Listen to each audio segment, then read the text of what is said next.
Hey, so I just beat Days Gone this past weekend and thought I would do some impressions for you guys. I gotta say, I'm really pleasantly surprised about this game because I went into it expecting this mediocre experience. In fact, a lot of people and a lot of reviews for this game gave the game some rather mediocre low scores. And so I was really surprised when I was discovering that I was having quite a fun time playing this game. In fact, I have to say that not once during my 40-hour playthrough over the course of the 5 weeks that it took me to play this game, beat it, not once did I ever sit there and say, gosh, I'm getting really tired of this is boring. The only time I would say that feeling kind of set in was when I played the game for excessive long periods of time. I'm talking like, playing the game for like 6 hours, but that was just a rare occurrence for me that I happened to have all that time on that day. And most of the time I was playing the game in short, 3 to 4 hour bursts and whatnot.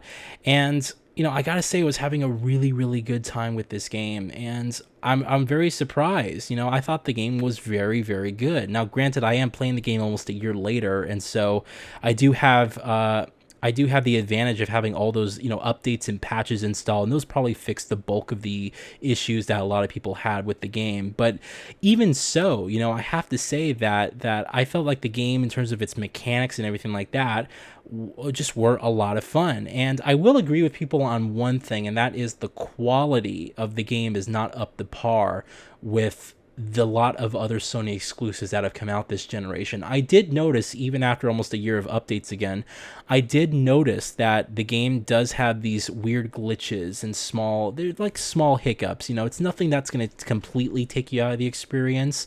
But you'll notice like objects sort of floating in the world. You'll notice enemies and objects popping in and out, in front of you, and sort of deloading and reloading. And, you sort of just get the general idea that the game could have used a few extra months of development time. But even so, even after a year of patches, I've noticed these issues. So I don't know if it's just something that developers didn't catch, or there's less resources that they've allocated to the game. I'm not really sure. But again, this is nothing game breaking, nothing that's going to completely take you out of the experience or anything like that. I will say I did run into probably the most major glitch I did run into, and thankfully it was only a one-off, and it wasn't that big of a deal really. It was just it was kind of a minor annoyance. The game thought I was climbing down a ladder, and accidentally deloaded the entire game world, and so I had these muddy textures and missing objects and things clipping into one another. It thought I went down into an underground bunker, which is sort of like a fast travel point in this game where you can sleep and advance the time. It thought I went into an underground bunker, but I didn't, and it sort of deloaded the game. And I tried reloading from the checkpoint, and it wasn't working, and I basically had to close the game completely and then restart it, and everything worked fine after that. It loaded the same load file and everything was perfectly fine. I just kept on playing. So it wasn't that big of a deal, right? But that was probably the biggest thing. So, again, I have to say I really had a good time with this game. Now, this game doesn't make a good first impression right off the bat. It has this weird personality to it, I guess is the best way to describe it, right? There are really weird lines that they recorded for the characters, and I don't know whether to blame the writer or the voice actor here, but the main character, Deacon, just sounds off. There's something about him. I kind of want to I think it's the writers trying to sort of be clever, because I think that what they were trying to give the impression of, is that this guy sort of has PTSD, right? And he sort of has these he has this dark past that he hasn't fully dealt with, and he's sort of all, again, it's post-traumatic stress disorder, so I think that they're trying to give people the impression that he sort of has PTSD, but what it really sort of comes off as is if he has Tourette's.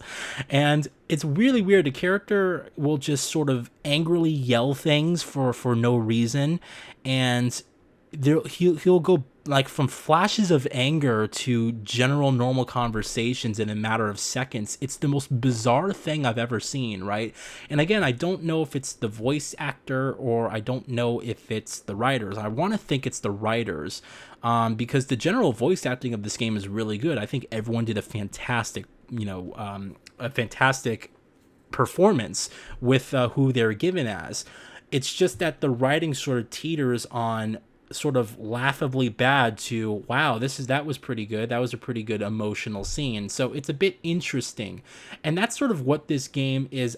It's sort of like that on a whole. It has moments of sheer brilliance, and they are not few and far in between. In fact, it does have some really awesome parts quite frequently, but the game also has these weird sort of like what the fuck moments, and really some bizarre stuff. And I have to say that the storytelling in particular, although the cutscenes are well acted for the most part, they're shot well, and generally well directed, sometimes it's just sort of stupid waste of time cutscenes, and I guess that's really the only way to describe it, because there are cutscenes in this game where I was sort of saying to myself, okay, what was the point of that? You just wasted 2 minutes of my life. Why are you showing this, and why aren't you turning this into gameplay? And there's a lot of moments in this game where you're watching instead of playing. And I probably have to say the biggest thing is that the game has many flashbacks to what happened to the world, and basically how the world came to be to what it is in the current state, right?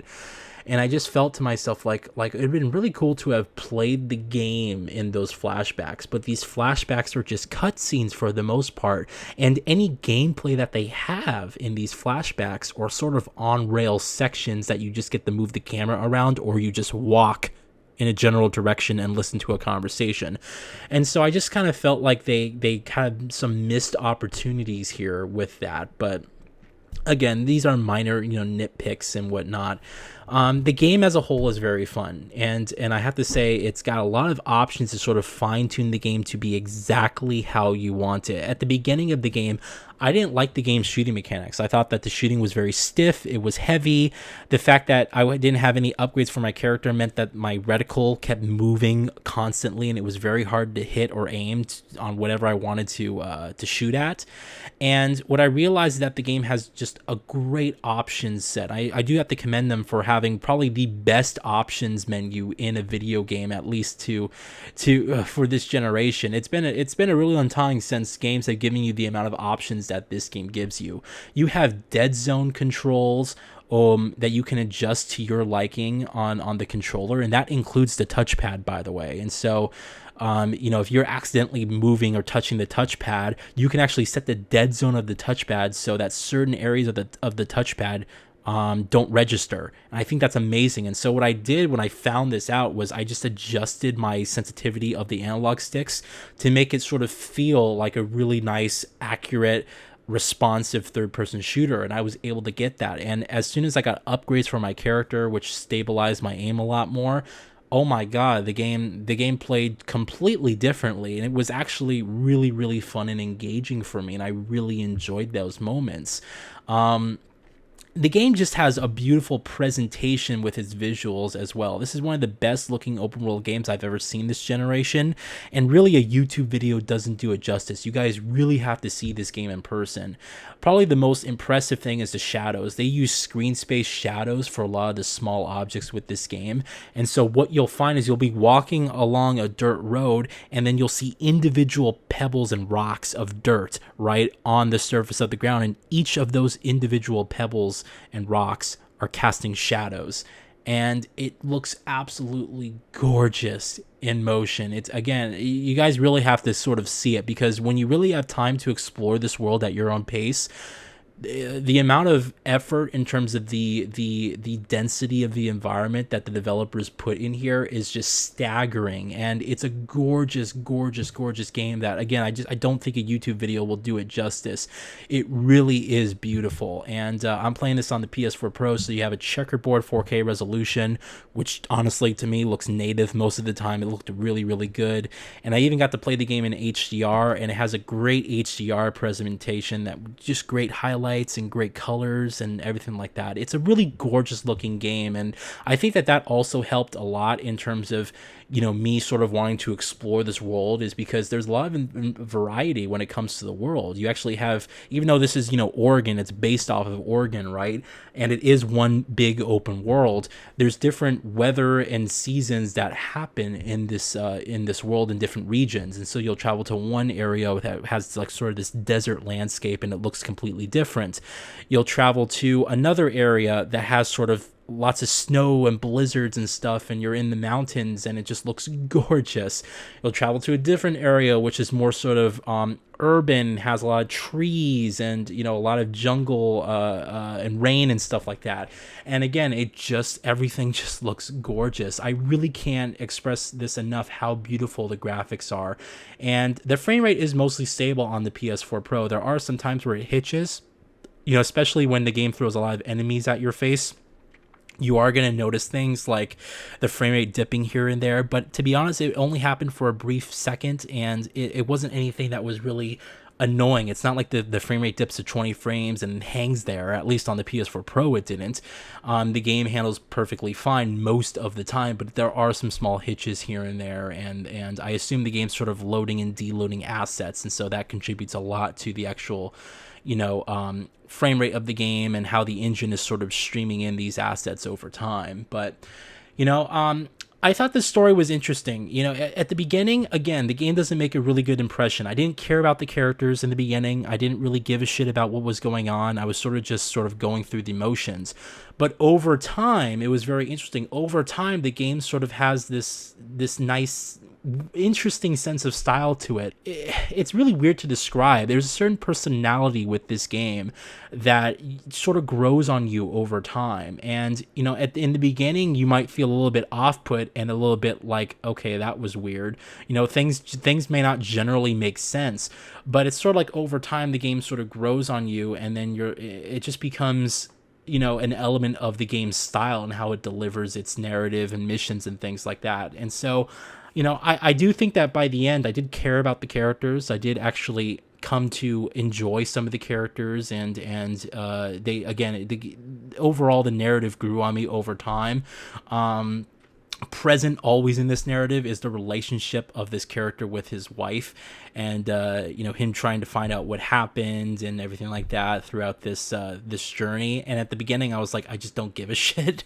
But, you know, I do have to say that over time, as I was playing the game, I did come to actually care, and I think it's in part due to the slow delivery of the narrative and different elements of the story. And so I do think that this game is worth giving a shot if you haven't. You know, I know some of you may have been sort of off-put by the reviews, but I do have to tell you guys that, you know, me sinking, again, probably around 40 hours into the game, there's a lot of content here, but it's fun. Even though the missions are somewhat repetitive, right? You'll be doing the same thing sort of, you know, many times throughout the game. There's so much variety to the world and to the levels that it never sort of feels boring. And I never felt bored once when playing this game. You know, even after all the many hours that I've spent, and even after doing the 20th, you know, Marauder mission of killing these bad guys at this camp, even after doing all of those missions, I still enjoyed what I was doing. And the game just has a really, you know, it's just a really interesting, fun, engaging game. And so I do recommend, if any of you have slept on this game because, you know, maybe you heard the reviews and stuff like that weren't up to par with it, and it just maybe you felt like, you know, this game wasn't your cup of tea or whatever the case may be, I do recommend you at least give it a shot, because, you know, the game, if you stick with it, is a very rewarding experience, and I really did enjoy my time with it. I felt like the game had a lot to offer for your money, a ton to offer for your money, and, you know, it's fun and engaging, and it has a certain personality to it that grows on you over time. And so I do have to say that overall, this is a game worth experiencing, in my opinion. It's one of the more fun open world games I did play as of recent, and considering a lot of other games have gone open world, I was very concerned if this format would sort of, you know, really die on me quickly, because a lot of games this generation have gone open world, but this is one of the more better uses of open world that I've seen in the video game this generation. So it's a lot of fun. definitely try it if you have not, guys. And those are my thoughts on Days Gone. So let me know, for those of you who have played the game as well, what you think of it. Maybe you tried it out when it came out and there were just a lot of glitches or whatever the case may be that you sort of gave up on it. Give it another shot. It's a really interesting story. It's a really interesting world, and it just sort of grows on you over time. So that's it, guys. Have a good one.